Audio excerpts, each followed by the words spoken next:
Teman-teman yang disayangi Allah, hari itu Khalifah Umar bin Khattab bersama para sahabatnya berjalan dari Madinah menuju negeri Syam. Mereka berhenti di daerah perbatasan sebelum memasuki Syam karena mendengar ada wabah Ta'un yang melanda negeri tersebut. Ta'un adalah sebuah penyakit menular, benjolan di seluruh tubuh yang akhirnya pecah dan mengakibatkan pendarahan. Dikabarkan setiap harinya ada ribuan orang yang meninggal karena Ta'un. Abu Ubaidah, gubernur Syam kala itu, datang menemui Umar bin Khattab. Mereka pun berdiskusi apakah akan melanjutkan perjalanan atau pulang ke Madinah. Umar yang cerdas meminta saran Muhajirin, Ansor, dan orang-orang yang ikut Fathu Mekkah. Mereka semua berbeda pendapat. Namun, Umar memilih untuk pulang kembali. Tetapi Abu Ubaidah menginginkan mereka tetap melanjutkan perjalanan masuk dan berkata, "Mengapa Umar lari dari takdir Allah?" Lalu Umar menyanggahnya dan bertanya, "Jika kamu punya kambing dan ada dua lahan subur dan lahan kering, kemana akan kamu arahkan? Jika ke lahan kering, itu adalah takdir Allah. Dan jika ke lahan subur, itu juga takdir Allah.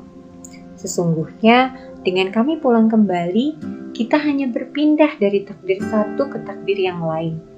Begitu jawab Umar. Akhirnya, perbedaan itu berakhir ketika Abdurrahman bin Auf mengucapkan hadis Rasulullah SAW. "Jika kalian mendengar wabah melanda suatu negeri, maka janganlah kalian memasukinya. Dan jika kalian berada di daerah itu, janganlah kalian keluar untuk lari darinya." Hadis riwayat Al-Bukhari. Akhirnya, mereka pun pulang ke Madinah. Dan sebetulnya, Umar merasa tidak kuasa meninggalkan sahabatnya itu, Abu Ubaidah radhiyallahu anhu. Beliau pun menulis surat untuk mengajaknya ke Madinah. Namun, Abu Ubaidah memilih hidup bersama rakyatnya dan mati bersama rakyatnya. Umar pun menangis membaca surat itu.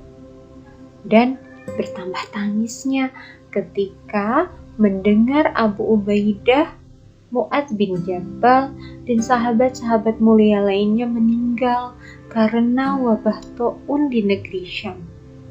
Pada akhirnya, wabah tersebut berhenti ketika sahabat Amr bin As memimpin Syam dan berkata, "Wahai sekalian manusia, penyakit ini menyebar layaknya kobaran api. Jauhilah dan berpencarlah dengan menempati di gunung-gunung." Mereka pun berpencar dan menempati gunung-gunung, dan akhirnya wabah pun berhenti.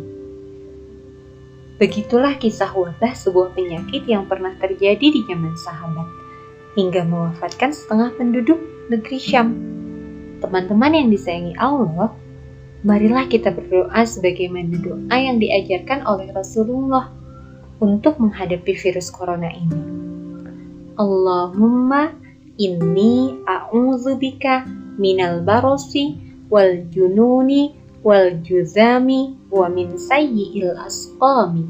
Ya Allah, aku berlindung dari penyakit belang, penyakit kusta, penyakit gila, dan dari penyakit berbahaya lainnya.